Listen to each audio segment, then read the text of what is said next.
yesterday's news. Hello and welcome to Old News, the programme and podcast which looks at news stories of the day through the papers and literature of yesterday. The last in our little series of specials. And for this, we've been dipping into the wonderful Here is the News, an illustrated Manx history by the late, great, irreplaceable Terry Kringle. So looking at years or particular events rather than specifically things in the news, to which we will be returning next week. So for now, we will celebrate the news from 1804, as detailed by Terry, a mere 220 years ago, would you believe?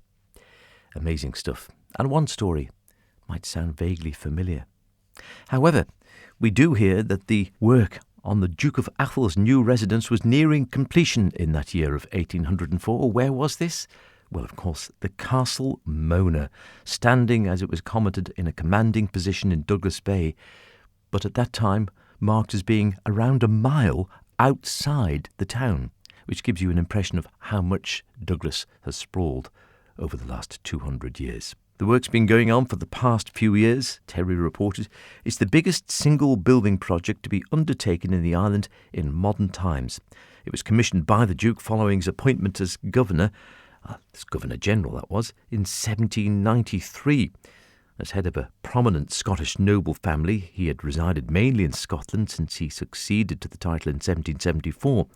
But although his family no longer holds the lordship of Man, he still exercises considerable manorial rights in the island, and as Governor-General, he felt he should have a palace to go with the position. He decided against using the existing governor's quarters in Castle Rushen, of course, officially because they've fallen into a ruinous state, but in reality because the English government failed to support him in his bid to evict the lieutenant governor who was already living there. While Castlemona has been under construction, he's been residing on his estate. And where was that? Portashee, not far from the Rugby. The design work has been by the eminent Scottish architect George Stewart, who built the Athol family's London residence in Grosvenor Place. Mr. Stewart was originally commissioned to carry out a survey of public buildings in the island. He also designed the new Red Pier in Douglas Harbour, which was completed 3 years ago, 1801. In the building of Castlemona, he's used stone from the quarries of the Isle of Arran, and this was transported to Douglas by ships which sailed close into shore at high tide opposite the building site and then tipped the huge blocks into the sea. At low tide, the workmen recovered them and hauled them into position. A large lawn has been laid out in front of the main entrance, and the approach to this from the south is by way of a half-mile-long curving driveway which runs parallel to the sea from a pair of twin gatehouses. The interior of the building is particularly magnificent, unlike anything seen before in the Isle of Man, it was reported. The fireplaces are imported, and the grand salon with its huge painted ceiling is acknowledged to be the finest of its kind. His Grace the Duke is planning to celebrate final completion with great conviviality. Sounds like a party to me, I imagine. Still a magnificent building there, sadly in a state of some disrepair now. What's left of it. Seems such a great shame, and who knows what will be there in another 200 years' time. Smuggling, we've mentioned. Death to smuggling. The British authorities were launching a major effort in 1804 to try and wipe out the last vestiges of the Manx smuggling trade, which led to the revestment nearly 40 years previously. Under changes in the revenue laws, all boats in the Manx herring fleet have to be registered so their activities and movements can be better supervised, it was reported in 1804.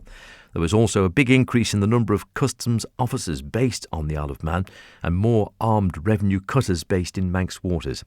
A British Treasury spokesman at the time said the incidence of smuggling had been considerably reduced since the revestment, but was still giving some trouble.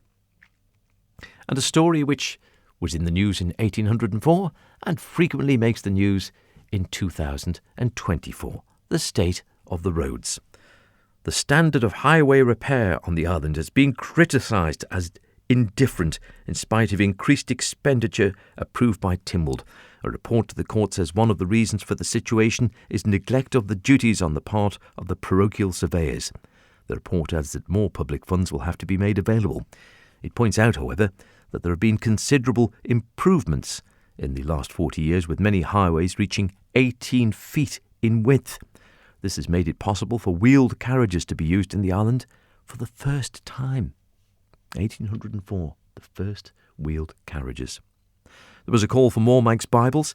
The Society for Promoting Christian Knowledge was asked in 1804 to provide funds to assist in the printing and publication of the Manx language version of the Bible.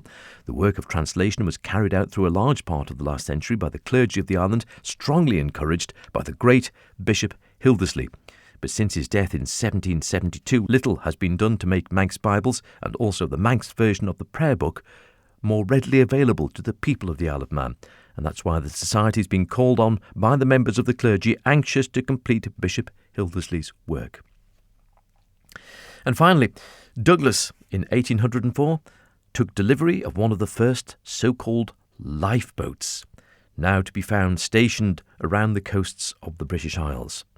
Then in 1804, still there in 2024. The Duke of Atholl in 1804 paid for the first 20-foot vessel to come to the island, crewed by volunteers then as now, and it would take to sea to aid ships in distress in or near Douglas Bay.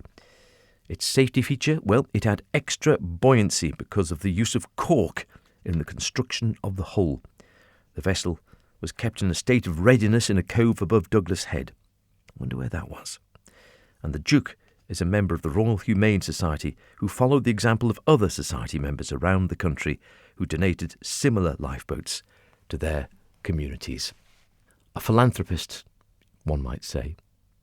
And the lifeboat's, of course, 200 years old this very year, and still going strong, and still entirely paid for by charity, volunteers, donations. It's an amazing thing.